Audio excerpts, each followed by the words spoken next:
क्या बिल्लियों को भी इतनी ठंड लगती है जितनी कि हमें लगती है। Guys welcome back to our short new vlog. मेरी हो चुकी थी मॉर्निंग और मैंने पूरी जिम्मेदारी ले ली है व्लॉगिंग करने की, तो मैं अपने अच्छे से उठते ही व्लॉग स्टार्ट कर देती हूँ। यहाँ मैं नहा कर आ गई थी और मेरा रूटीन तो आपको पता ही है, मैं नहा कर आकर अपना मेकअप ज़रूर करती हूँ क्योंकि ऐसा फील आता है कि हाँ अब मैं पूरी तरह तैयार हुई हूँ। तो मेरा एक हाथ तो बिजी था, एक हाथ से व्लॉगिंग कर रही थी, तो मैं इस तरह से कुछ लिपस्टिक खोल रही थी अपने मुँह से। फिर मैं बाहर गई, लाइट बंद थी तो मैंने सोचा जल्दी से पहले लाइट खोलती हूँ क्योंकि बहुत ज़्यादा अंधेरा हो रहा था। और हम ना फ्रिज बंद कर देते हैं जब हमें अपना गीज़र चलाना होता है, इसलिए एक साथ ही ज़्यादा चीज़ें नहीं चला सकते। और कितना गाइस बाहर का मिरर भी धुला था, लेकिन फिर भी इतना अजीब अजीब सा रहता है ना वो। इंशाल्लाह जल्दी से एक्सचेंज कराएंगे इसे पापा से बोलकर।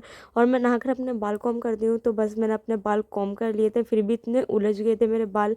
और आज का आउटफिट था मेरा कुछ ऐसा, मुझे ठंड लग रही थी इसलिए मैंने सोचा मैं कुछ इस तरह का पहन लेती हूँ। और मेरी बोतल को सबको मैंने कलेक्ट किया अपनी बोतल भरने ले जाने के लिए। मुझे भूख लग रही थी इसलिए मैंने बनाना भी निकाल लिया और मैं बना रही थी अपने और पापा के लिए चाय, क्योंकि बहुत ज़्यादा लेट उठी थी इसलिए। और आराम से बैठकर फिर मैं रील्स स्क्रॉल कर रही थी। मुझे बहुत अच्छा लगता है रील्स देखना, मतलब एक कुछ तो ऐसा आ गया था मैं दिखा नहीं पाई, इसलिए मैं इतनी ज़ोर से हंस गई। फिर मैं आ गई थी ऊपर, अपने फ़ोटो शूट कर रही थी और चांदनी पीछे से व्लॉग बना रही थी, तो शीशे में ना काफ़ी ज़्यादा लाइटिंग आ रही थी। तो मैंने बोला एक बार मुझे क्लिक करने दो, फिर तुम जो करना है तुम्हें वो कर लेना।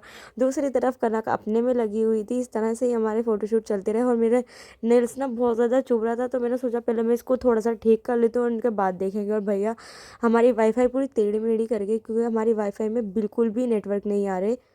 और गाइस हमारी बिल्ली को भी बहुत ज़्यादा ठंड लगने लगी है, अभी अंदर ही आकर सोते बहुत ज़्यादा आराम से। और यहाँ मैं इंजॉय कर रही थी अपना अलग ही सॉन्ग लगाकर। मेरा कभी भी मूड करता है ना डांस करने का, तो मैं कोई से भी गाने पे कर लेती हूँ, बस ऐसा रहता है कि हाँ मुझे डांस करना है। तो मैं सपना चौधरी के सॉन्ग पर डांस कर रही थी क्योंकि बहुत ज़्यादा फेवरेट है उसके सॉन्ग पर ना, एकदम वाइब आती है डांस वाली। और अम्मी सिल रही थी गद्दा पापा के बिछाने वाला, सबको ना ऊपर कवर चढ़ाए थे नैपे ने धो धो कर, तो वही अम्मी ने चढ़ाकर सिल दिया। और मैं कर रही थी चटनी क्योंकि भाई ने बोला था कि पकौड़ी बना लो प्याज की, तो सिर्फ भाई ने समझी भाभी नहीं, इसलिए उन्होंने नीचे ही बोल दिया। तो कनक ने प्रिपरेशन मैंने करके दी थी, बनाई पूरी कनक ने। गैस मेरा था कि कोई हेल्प कर दे मेरी, लेकिन कनक ने कर दी थी। मैंने बोला चलो 3 आलू भी हैं तो आलू की भी बना लेते हैं। आलू की हमने अपनी ही तक रखी, बाकी जो भाई ने बनवाई थी वो सबसे पहले मैं भाई को देकर आई क्योंकि उनका बहुत ज़्यादा मन कर रहा था। और इतनी क्रंची क्रंची बनी थी। और विंटर्स में तो बहुत अच्छे लगते हैं। मिलते हैं आपसे नेक्स्ट व्लॉग में, तब तक के लिए अल्लाह हाफिज़।